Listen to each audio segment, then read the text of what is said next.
what's the world of autonomous submarines looking like? That to me That's seems like the most obvious place to. and again, it's about the scarcity question as well, right? Because it's like, what does it cost versus having a swarm of things on top of the water? You want both, I think. And so, Mm, yeah, Anduril, which again, I'm a big investor in with Palmer and my friends are running.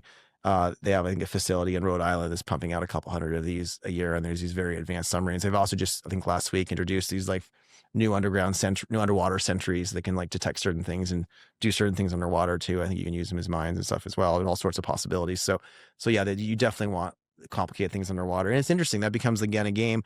How do you detect things underwater? It's very hard to detect things underwater, but there's a lot of new technologies where if you, for example, string fiber optics along the bottom of the water, then based on the gravimetric distortions, you can detect whales, you can detect all sorts of other things moving around. So I always wonder, like, how advanced is China in this area? How advanced are we in these areas? You actually, it's a little scary because that's a way to detect the third part of the nuclear triad too easily right now. Underwater AI weapons, nuclear secrets, and defense corruption. Check this video out before it's too late.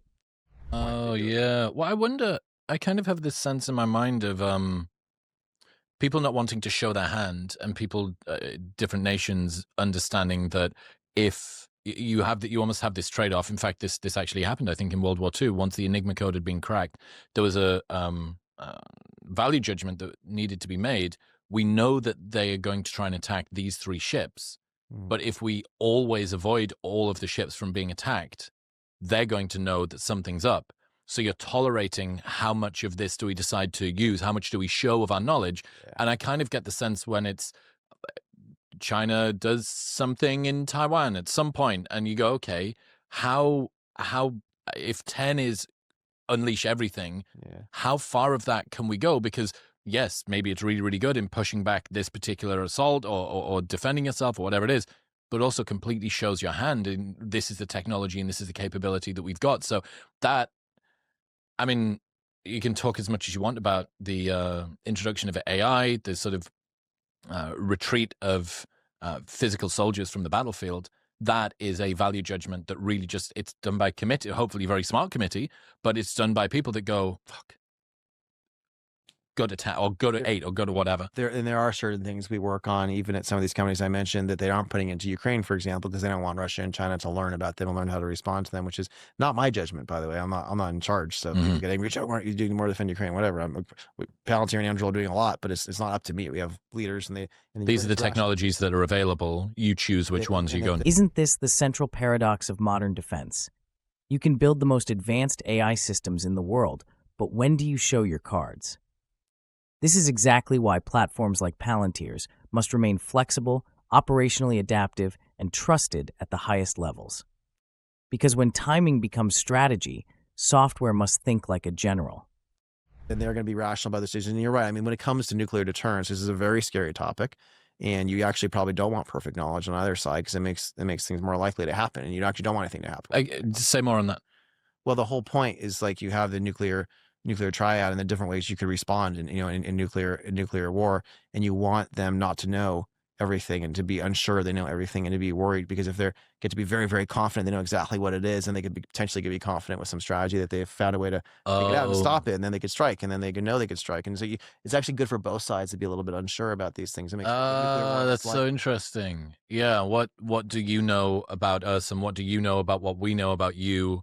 And the vacuum of information, the uncertainty, is a deterrent in and of itself. Exactly, which is probably healthy.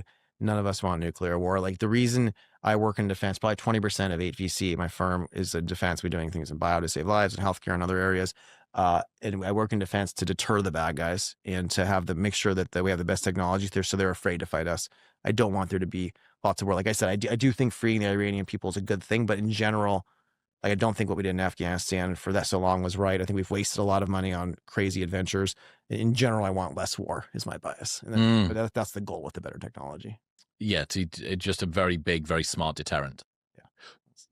Traveling should be about the pleasure of the trip and not the stress of packing, which is why I am such a huge fan of Nomatic. This travel pack, the 14-liter travel pack, is what I wear every single day. It is the biggest game changer, and it genuinely makes spending your day lugging your possessions around infinitely more enjoyable. They've got compartments for everything: your laptop, your shoes, your sunglasses. It's so well organized that even your toothbrush will feel important. It's like the Marie Kondo of luggage. Everything has got its place. And if you're still on the fence, their products have got a lifetime guarantee. So this is the last backpack you'll ever need to buy. And there's a 30-day money-back guarantee. So you can buy it, throw your possessions in it, and if you don't like it, they'll give you your money back. Right now, you can get a 20% discount of everything from Nomatic by going to the link in the description below or heading to nomatic.com/modernwisdom. And they ship internationally. That's nomatic.com/modernwisdom. What you sort of identified before, the primes, is that like the Raytheons and so on? Isn't it strange that in an era dominated by intelligence and sensors, not showing your hand might be the smartest move? The speaker's point about ambiguity in nuclear deterrence applies perfectly to modern AI warfare. Palantir understands this nuance. Its systems give allies the upper hand without revealing too much. Could that be the true power of 21st century defense? Knowing when not to act. North. And by the way, there's good people at these places in some departments. There's some great things they do. There's some things where it's, I think, crony and corrupt and broken too. I didn't know much about sort of the background and how they work, but that's such a fascinating situation to get yourself into, where you're the preferred partner, the preferred supplier or whatever. But that if you have a vacuum of talent that gets sucked out of you to a place that's able to be more exciting, more sexy, pay you better. And then what happens is they try to lobby and block the other people. And they mostly succeed at doing that because so they become these bureaucracies whose main job is to do innovation theater, pretend they're innovating, and then to keep new things out. And so both Palantir and SpaceX were the first two companies to like break through and become new primes. And in both cases, they had to sue the government because they were being treated totally unfairly, and they were destroying records. There were people ordering not to tell people that something was better because they were going in and out working at these primes. Like you work for the government, you work for the prime, and they're all friends. And so they're just like, don't let any of these like obnoxious, weird tech guys in. Like I didn't know how to play golf with the right people or anything. We're like the weird outsiders. And so even now we're the outsiders, but we've broken in enough that we're in some parts we're in the undeniable. And well, I mean, what is it? The percentage of payloads being put into space by SpaceX, it's 80% or 90% or so. SpaceX just dominates that now.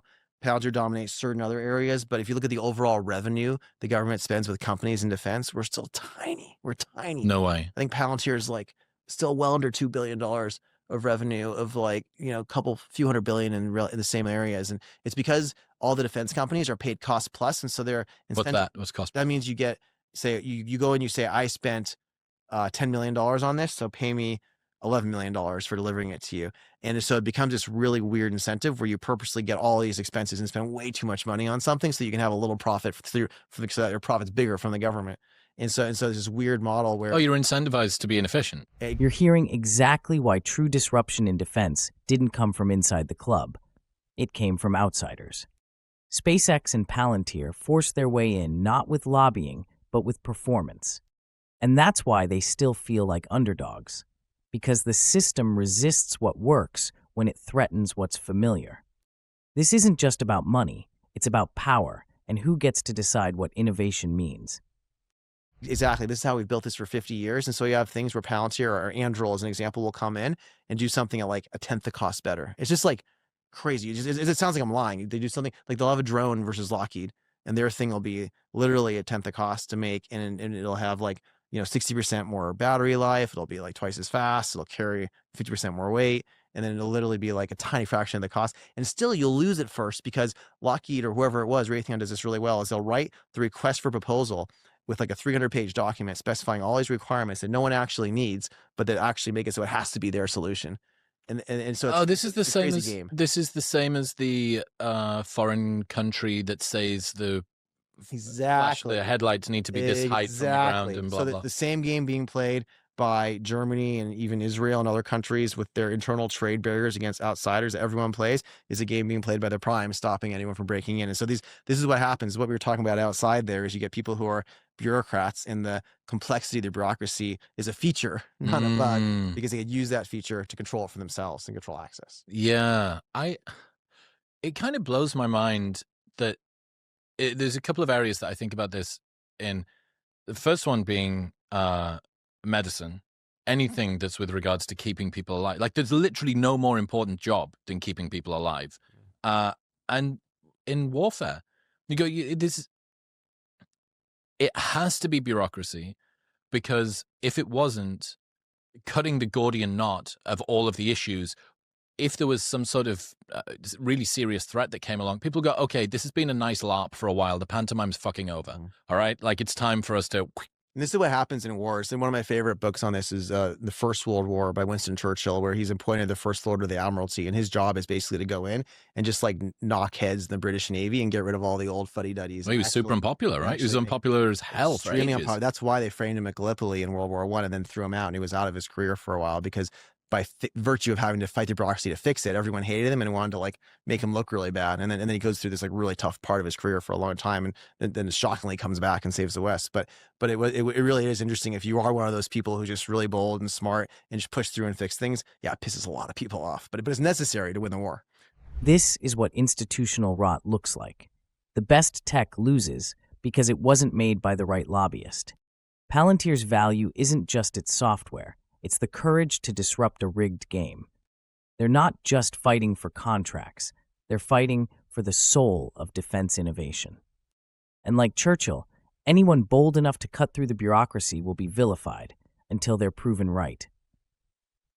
Because in moments of crisis, the system turns to the people it once shut out.